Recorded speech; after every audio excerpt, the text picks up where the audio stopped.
Hello there, you perfectly lovely people. My name is Sarah and this evening I am reading chapter 5 from 101 Dalmatians by Dodie Smith. This chapter is called Hark, Hark, the Dogs Do Bark. Through her tears, Nanny Cook stared towards the park. She could now see Mrs. Dearly, Nanny Butler and the 3 dogs who had just turned for home. It seemed a strange and terrible thing that they could be strolling along so happily, with every step brought them nearer to such dreadful news. As they came across the outer circle, Nanny Cook ran to meet them, crying so much that Mrs. Dearly found it hard to understand what had happened. The dogs heard the word puppies, saw Nanny Cook's tears, and rushed down to the area. Then they were dashing over the whole house, searching and searching. Every few minutes, Mrs. and Perdita howled, and Pongo barked furiously. While the dogs searched and the nannies cried on each other's shoulders, Mrs. Dearly telephoned Mr. Dearly. He came home at once, bringing with him one of the top men from Scotland Yard. The top man found a bit of sacking on the area and said the puppies must have been dropped into sacks and driven away in a black van. He promised to comb the underworld, but warned the Dearlys that stolen dogs were seldom recovered unless a reward was offered. A reward seemed an unreasonable thing to offer to a thief, but Mr. Dearly was willing to offer it. He rushed to Fleet Street and had large advertisements put on the front pages of the evening papers. This was rather expensive, and arranged for an even larger advertisements to be on the front pages of the next day's morning papers. This was even more expensive. Beyond this, there seemed nothing he or Mrs. Dearly could do except for try to comfort each other and comfort the nannies and the dogs. Soon the nannies stopped crying and joined in the comforting, and prepared beautiful meals which nobody felt like eating. And at last, night fell on the stricken household. Worn out, the 3 dogs lay on their baskets in front of the kitchen fire. "Think of my baby cad pig in a sack," said Mrs. with a sob. "Her big brother Patch will take care of her," said Pongo soothingly, although he felt most unsoothed himself. "Lucky is so brave, he will bite the thieves," wailed Perdita, "and then they will kill him." "No, they won't," said Pongo. "The pups were stolen because they are valuable. No one will kill them. They're only valuable while they're alive."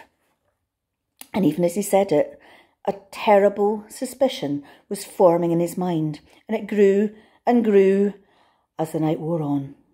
Long after Mrs. and Perdita, utterly exhausted, had fallen asleep, he lay awake staring at the fire, chewing the wicker of his basket as a man might have smoked a pipe.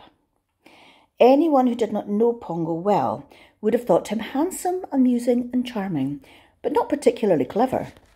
Even the Dearlys did not quite realise the depth of his mind. He was often still so puppyish. He would run after balls and sticks, climb onto laps far too small to hold him, roll over on his back to have his stomach scratched. How was anyone to guess that this playful creature owned one of the keenest brains in dogdom? And it was at work now. All through the long December night he put 2 and 2 together and made 4. Once or twice he almost made 5. He had no intention of alarming Mrs. and Perdita, with his suspicions. Poor Pongo. He not only suffered on his own account as a father, he also suffered on the account of 2 mothers, for he had come to feel that the puppies had 2 mothers. Though he never felt he had 2 wives, he looked on Perdita as a very much loved younger sister. He would say nothing about his worst fears until he was quite sure. Meanwhile, there was an important task ahead. He was still planning it when the nannies came down to start another day. As a rule, it was a splendid time when the fire was freshly made, plenty of food around and the puppies were at their most playful. This morning, well, as Nanny Butler said, it just didn't bear thinking about. But she thought about it, and so did everyone else in the pupless house. No good news came during the day, but the Dearlys were surprised and relieved to find that the dogs ate well. Pongo had been firm. "You girls have got to keep your strength up." And there was an even greater surprise in the afternoon. Pongo and Mrs. showed very plainly that they wanted to take the Dearlys for a walk. Perdita did not. She was determined to stay at home in case any pup returned and was in need of a wash. Cold weather had come at last and Christmas was only a week away. "Mrs. must wear her coat," said Mrs. Dearly. It was a beautiful blue coat with a white binding, and Mrs. was very proud of it. Coats had been bought for Pongo and Perdita too, but Pongo made it clear he disliked wearing his. So the coat was put on Mrs., and both dogs were dressed in their handsome chain collars. And then they put the Dearlys on their leashes and led them into the park. From the first, it was quite clear that the dogs knew just where they wanted to go.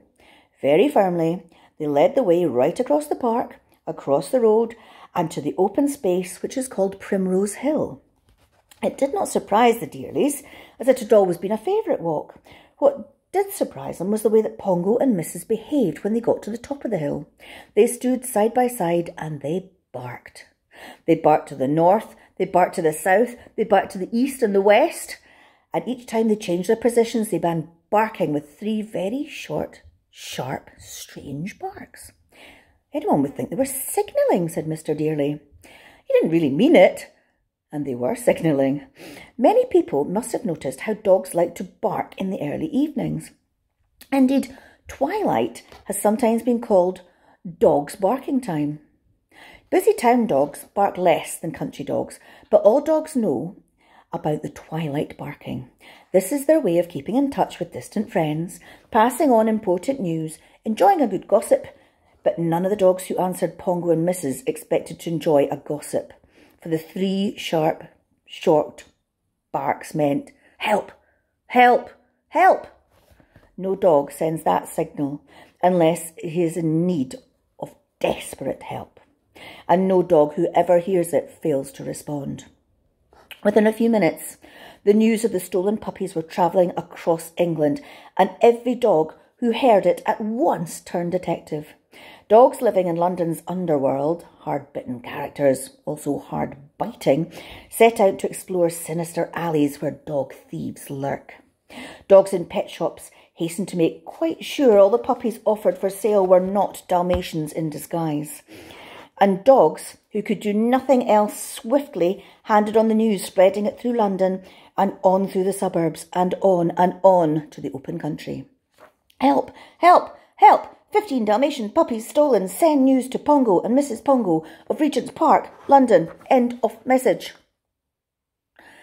I'm going to stop there because it's quite a long chapter, and I'm going to continue this tomorrow evening. So I would like you all to make sure you've cleaned your teeth, you've washed your hands, and I want you to get into your bed, snuggle in, give yourself a great big cuddle. Night, night. See you tomorrow.